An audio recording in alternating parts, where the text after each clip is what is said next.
Today I want to talk about what is inherently considered demonic. So, with me I actually have an example here. I have what I believe to be an amethyst crystal. I see a lot of times in the Christian community that this in itself would almost be looked at as demonic. And that's not true. That becomes problematic because we are looking at something that God created, something naturally forming out of God's creation, and we are attributing the opposing factor to something that He beautifully made. So it's then that we have to remember that we are called to hold an admiration for the things that God created. The sun and the moon and the stars and the grass and the flowers and the crystals and the stones.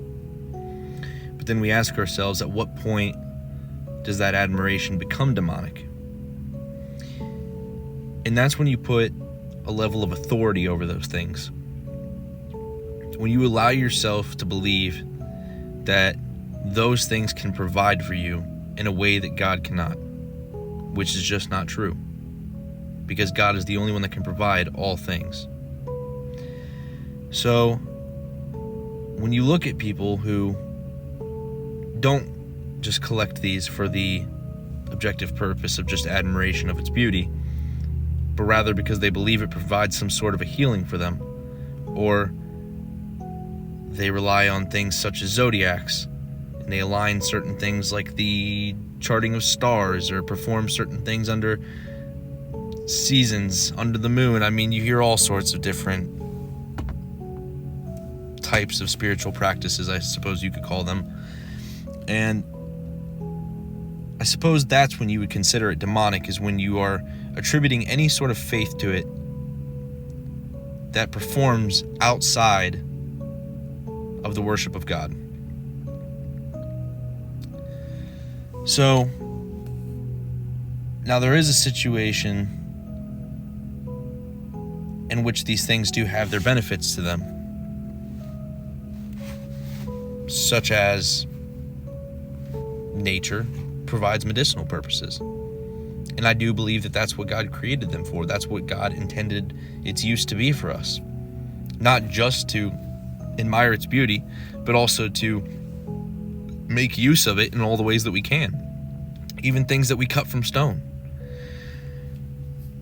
So there's a difference between using God's creation for its intended purpose versus, which would understandably just be a physical attribute. But when you take those things and you spiritually rely on them, you are now in your heart and your mind limiting the capabilities that you believe God has, the influence that He has over your life. So I would argue that at that point in time, that is when it becomes demonic.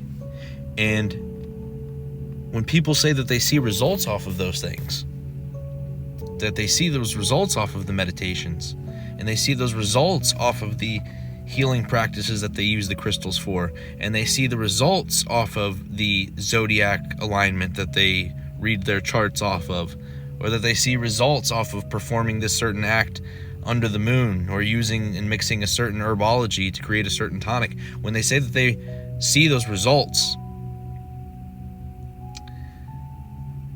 it's not that they're lying.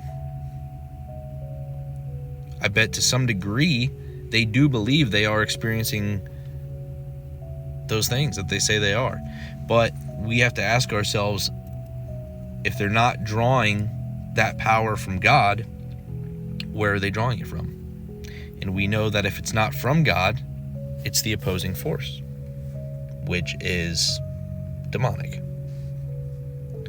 So we have to be careful not to call the general admiration of God's creations in itself inherently demonic, because that's just not true. We're called to admire the stars and the moon and the sun and all the beautiful things that God created perfectly. But when we believe that it holds some sort of a power or influence over our lives, then that's when it becomes demonic. That is when I would say it draws power outside of something that God himself only provides. You put your faith into something else other than God, and what you draw in return is demonic. Now, there are certain things that objectively were orchestrated in a sense, such as symbolism. When you have things like yin-yang or pentagram, those are inherently orchestrated outside of the ideology of God. And so for something like that, I would argue any association with it would be considered demonic.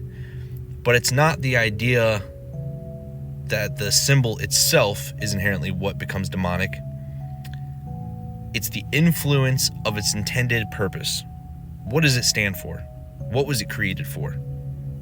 What did this symbol become a thing to reflect? So then you have things like evil eye as well.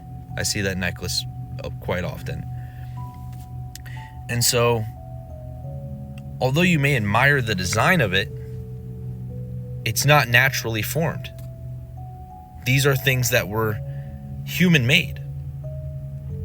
And they were human-made with an intended purpose of representing an ideology outside of God.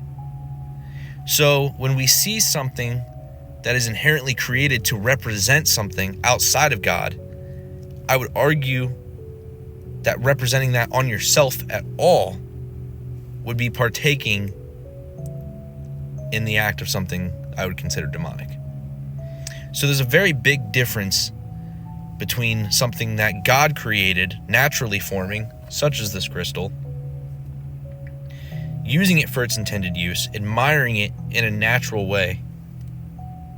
There's a very big difference between that and then the symbolism which man has created and how quickly that creation is used to be represented for something outside of God.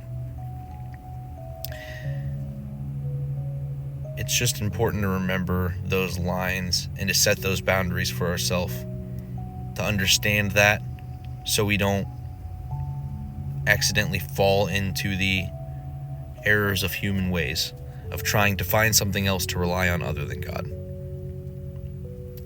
So all in all, I would say it's just important to remember that no, these crystals are not inherently demonic, and no, the moon is not demonic, and no, the sun is not demonic. It's the act of any form of worship within those things that becomes demonic, that you draw that power from something outside of God. And then on the other side of the coin, it's important to remember that if it's something that man created for the intended purpose of representation outside of God, then why would we represent it to begin with? Stay close to God. Prayer. Have a relationship with Jesus, and you will see things change in your life. And that is the only thing we need to rely on. And God is the only thing that we draw power from. God bless.